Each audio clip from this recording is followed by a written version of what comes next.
Take a look at this unbelievably gorgeous 1972 Chevrolet CHEVELLE COUPE.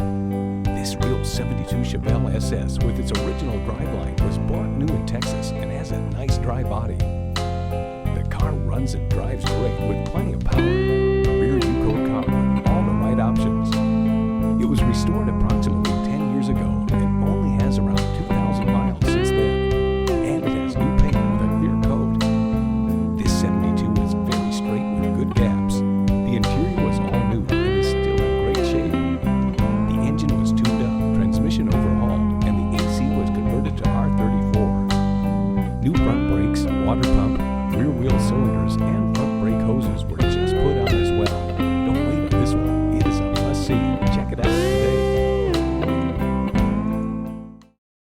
We're conveniently located at 241 Boston Road in Milford, Connecticut, or online 24/7 at NapoliClassics.com.